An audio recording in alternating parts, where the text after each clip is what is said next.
साहब महाराज, मैं सेना में कार्यरत हूँ, लेकिन मैं उनका भोग प्रतिदिन नहीं ले पाता। जैसे लंगर दूर होना या काम की व्यवस्था के कारण। वैसे हम कहते हैं कि नहीं नहीं नहीं नहीं नहीं नहीं नहीं, कोई पाप नहीं है और ये जरूरी भी नहीं है। अलग अलग पूजा का विधान है। अब हम लोगों के पास और कोई काम तो है नहीं, तो दिन भर पूजा करो। अब जिनको फावड़ा चलाना, नौकरी जाना, वो अपनी वो पूजा है। सबकी पूजा अलग अलग, सब भगवान की पूजा कर रहे हैं।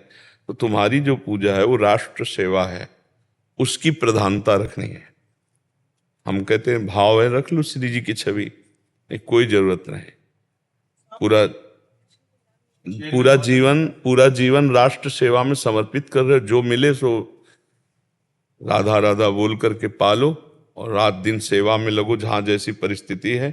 क्योंकि हो सकता है 10 दिन स्नान करने को ना मिले।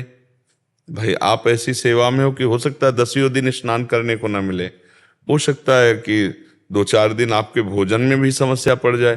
कहाँ कहाँ कैसे कौन सी परिस्थिति में तैनात कर दिए जाओ। अब ऐसी जगह है जहाँ बर्फ से ही काम चलाना है। जलन सी होती है महाराज कि मैं डेली खाना खाता हूँ, मैं भोग नहीं लगा पा रहा हूँ। नहीं समझ पा रहे, इसीलिए ना यहाँ नहीं बैठे। आम वैश्वानरो भूत्वा प्राणी नाम देह माश्रिता। भगवान यहाँ वैश्वानर रूप से वही तो पचा रहे। आम वैश्वानरो भूत्वा प्राणी नाम देह माश्रिता। प्राणियों के देह में मैं विराजमान होकर के वैश्वानर अग्नि के रूप में अन्न को पचाता हूं। तो थोड़ी देर आंख मूंदिए, भाव कीजिए कि मेरे भगवान यहाँ विराजमान हो। पाइए ये रसोई है, यहाँ से जा रहा है, भगवान पा रहे हैं, हृदय में बैठे हुए हैं। भगवान यहाँ भी तो है। जब सर्वत्र है तो यहाँ नहीं है क्या? तो बाहर केवल छवि में ही क्यों देख रहे हो? यहाँ भी देखिए, यहाँ भी भगवान है। हर समय आपके साथ भगवान है।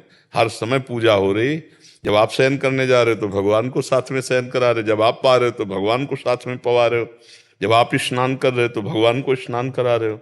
बहुत सुंदर पूजा। केवल समझ जाओ, जब ज्ञान की वृत्ति जागृत होती है तो बाहर ये व्यवहारिक बातें सब धीमी हो जाती हैं। इनका कोई ज्यादा महत्व नहीं रहता है। और जब तक वो आंतरिक ज्ञान नहीं जागृत होता तो बाहर इनका महत्व होता है। बड़े बड़े सिद्ध परमहंस जब आते हैं तो कोई छवि थोड़ी पास रखते हैं। शरीर की भी शुद्धि नहीं है, हर समय भगवान में डूबे हुए हैं। तो आप राष्ट्र सेवा में, आपकी अधिकतर सेवा राष्ट्र की है। तो पूजा पाठ की तरफ ज्यादा नहीं, नाम जप हर समय कर सकते हैं। क्योंकि पूजा आदि के लिए नियम है, स्नान आदि। और वो अब जिस ड्यूटी में हो, अभी कल कुछ आर्मी के जन आए थे, वो बता रहे थे कि हम जा रहे हैं बर्फ में तैनात होने। वहाँ मतलब शौच स्नान ये सब क्रियाएं मतलब बड़ा असंभव जैसा है, क्योंकि सब कुछ बर्फ से ही है। तो बोले अब कैसे हो पाएगा ठाकुर